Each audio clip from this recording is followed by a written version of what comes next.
Cette maison est l'exemple typique d'un foyer.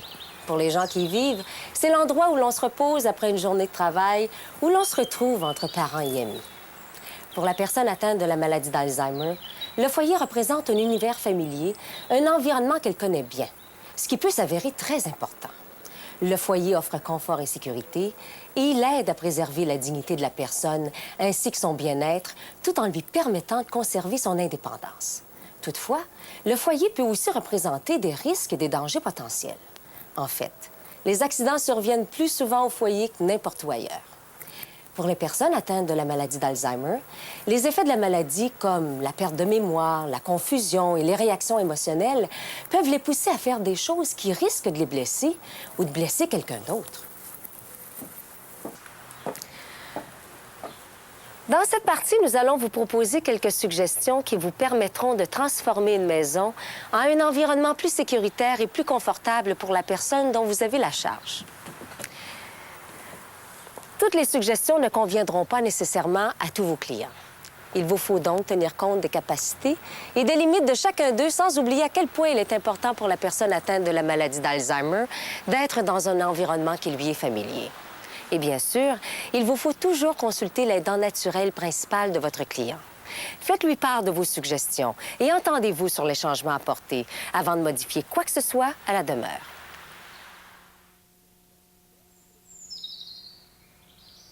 Voici une maison unifamiliale typique.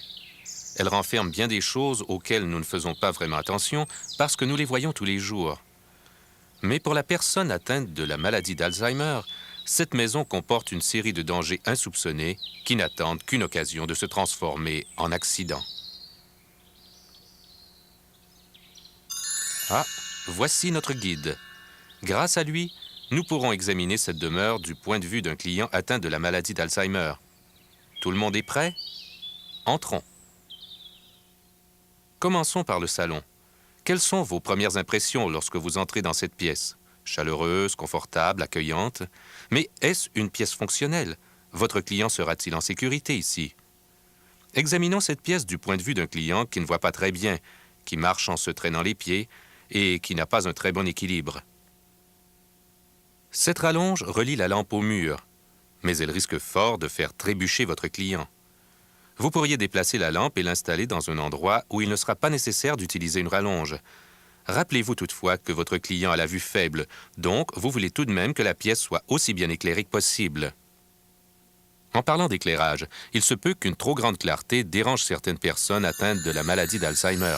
Donc, vous voudrez peut-être régler la lumière qui pénètre dans la pièce de façon à en diminuer les reflets. Si la personne dont vous prenez soin a tendance à marcher de long en large, ou si elle est agitée, examinez la disposition des meubles dans la pièce. Est-ce que la personne peut circuler facilement?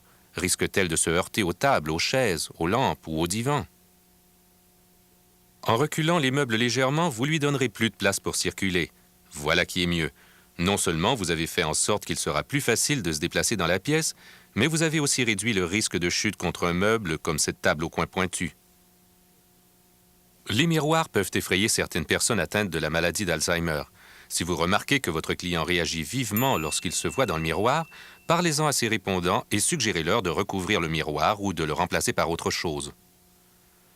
S'il lui est difficile de s'asseoir et de se lever, une chaise ou fauteuil muni de bras pour s'appuyer l'aidera à garder son équilibre. Quoi d'autre? Ah oui, le fumage. Si votre client fume dans la maison, ce sera toujours plus sécuritaire si vous êtes présent pour superviser la situation. Vous voudrez peut-être aussi mettre un peu d'eau dans chaque cendrier pour prévenir les incendies et les brûlures accidentelles. Cette carpette pourrait facilement le faire trébucher, mais avant de l'enlever, regardez ce qu'il y a en dessous. Si ce plancher est aussi glissant qu'il en a l'air, vous ne faites peut-être que remplacer un danger par un autre. Pour résoudre le problème, appliquez une cire qui rendra les planchers non glissants ou, à l'aide de rubans adhésifs, fixez la carpette au plancher. Voici la cuisine, un endroit où vous pouvez encourager votre client à participer à plusieurs de vos tâches quotidiennes et aussi un endroit où vous devez être tout particulièrement conscient des dangers possibles. Pour un client qui souffre de confusion, ce comptoir peut comporter quelques difficultés. Si votre client risque d'utiliser incorrectement les appareils électroménagers ou de les prendre pour autre chose, vous devriez les ranger hors de sa vue. Ces couteaux tranchants sont un vrai danger pour quelqu'un qui en a oublié l'usage et le risque qu'ils représentent. Cachez-les. Si votre client ne sait plus à quoi sert un bouchon d'évier,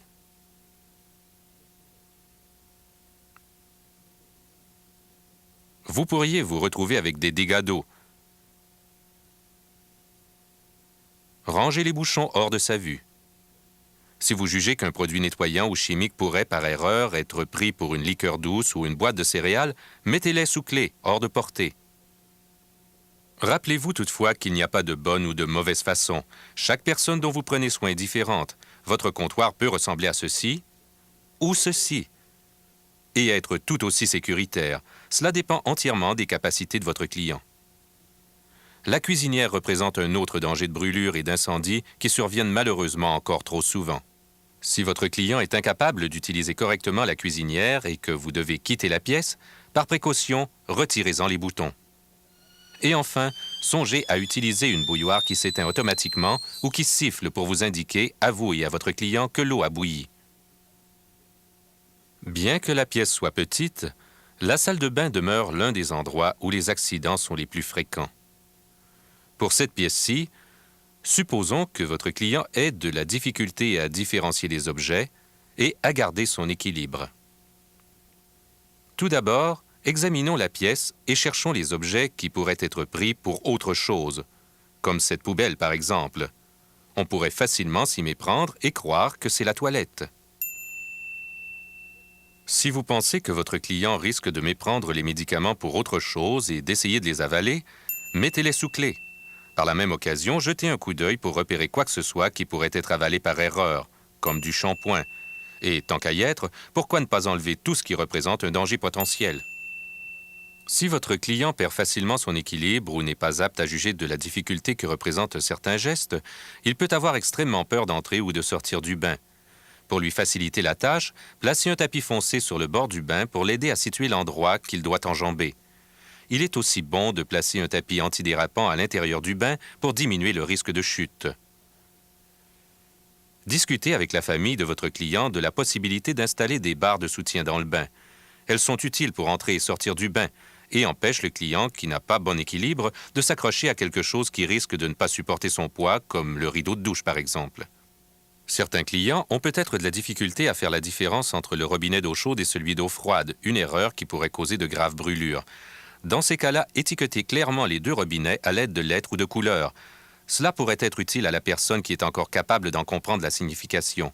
Et n'oubliez pas, pour assurer la sécurité de tous et chacun, essuyez toujours l'eau sur le plancher car elle pourrait occasionner une chute.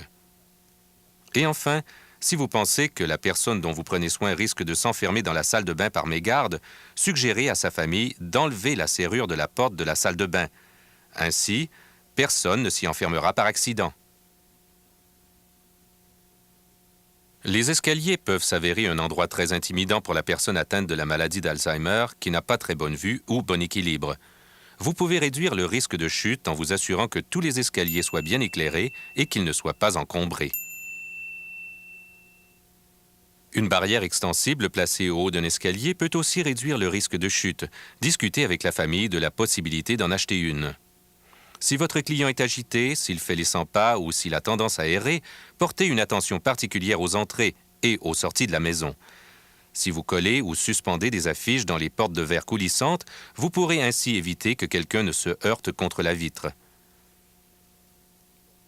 Si l'errance est un problème, suggérez à la famille d'installer des serrures tout au haut des portes, hors de la vue du client, afin que ce dernier ne s'en aperçoive pas. Trouvez également des façons de dissimuler les portes pour dissuader le client qui a tendance à errer. Et enfin, ne soyez pas trop pressé de suggérer qu'on répare la porte qui grince. Elle servira peut-être de signal d'alarme si votre client devait errer. Même à l'extérieur de la maison, il y a certaines mesures qui peuvent être prises pour assurer la sécurité de la personne atteinte de la maladie d'Alzheimer.